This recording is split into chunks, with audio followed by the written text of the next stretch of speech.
یہ کیوں آپ بہنوں کو کیوں نہیں ملنے دے رہے؟ وجہ کیا؟ یہ انفارمیشن کا بلاکیج ہے کہ یعنی انفارمیشن خان صاحب تک جائے نہیں، خان صاحب کی انفارمیشن ادھر آئے نہیں، اور ایک ڈسکنیکٹ ہو ان کے لوگوں کے ساتھ، یہ وجوہات ہیں اس کی؟ دیکھیں بات یہ ہے کہ جو ملاقاتیں عمران خان صاحب کے ساتھ ہوتی ہیں رہی ہیں ماضی میں، وہ ایک ٹرسٹ کے ساتھ ہوتی رہی ہیں کہ وہ ایک قیدی ہیں، ان کے اوپر ایک کنوکشن ہے، اور وہ ان کا جو بیہیویئر ہوگا وہ ایسا ہوگا جس کے تحت وہ جو قانون کے معاملات ہیں اس کو سامنے رکھ کے چلیں گے۔ اب مثال کے طور پہ ایک قیدی جو ہے وہ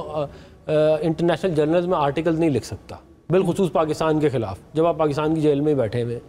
پھر آپ جو ہے وہ اپنی بہن کے تھرو سوشل میڈیا کی ٹیم چلوا رہے ہیں اور ان کو آپ جو ہے پوری کی پوری انسٹرکشنز دیتے ہیں، اور یہ بات باقاعدہ پکڑی گئی ہے کہ جو علیمہ خان صاحبہ پوری کی پوری سوشل میڈیا ٹیم چلا رہی ہیں، وہ زہریلا پروپیگنڈا کرتی ہے۔ تو اب یہ جب تمام چیزیں آپ یہ کریں گے تو اس کے بعد جب ملاقات کا وقت آئے گا تو پھر آپ چیخیں مارتے ہیں کہ جی ہماری ملاقات نہیں ہونی تھی۔ بھئی آپ کا بیہیویئر ہی ٹھیک نہیں ہے، آپ کا ایک بیہیویئر اس طرح کا ہونا چاہیے جس طرح کا ایک بندہ جو جیل میں اس کا ہو۔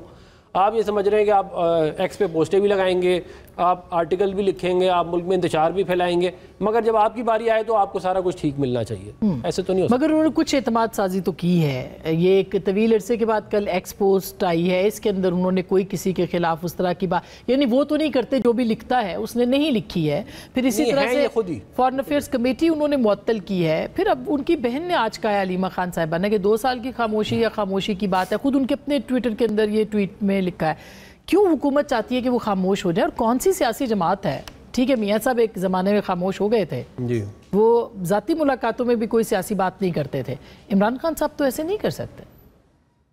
میاں صاحب ذاتی ملاقاتوں میں تو سیاسی بات کرتے تھے لیکن ویسے خاموش تھے۔ جدے کی بات ہے، خاموشی ضرور پہلے میرے والد صاحب وہاں پہ ان سے، ہاں مجھے پتا ہے مشاہد صاحب، اور ہم ان سے فون کر کے پوچھتے تھے کہ مشاہد صاحب بول رہے تھے لیکن میاں صاحب نہیں بول رہے تھے۔ میاں صاحب نہیں بول رہے، میاں صاحب مشاہد صاحب تو گرفتار بھی ہو جاتے، پرائیویٹ میٹنگز میں وہ بات کر لیتے تھے، ایسی بات نہیں سیاسی بات کرتے تھے۔ لیکن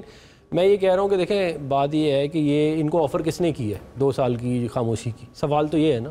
کسی نے تردید بھی نہیں کی ابھی تک آپ کی جماعت سے؟ کوئی نام دینا کہ یہ فلانے جو ہے حکومتی اہلکار نے ان کو آفر کی ہے 2 سال کی، یا یہ جس سے بات کر رہے ہیں اس کا نام بتائیں جس نے ان کو 2 سال کی آفر کی ہے۔ اس طرح کی باتیں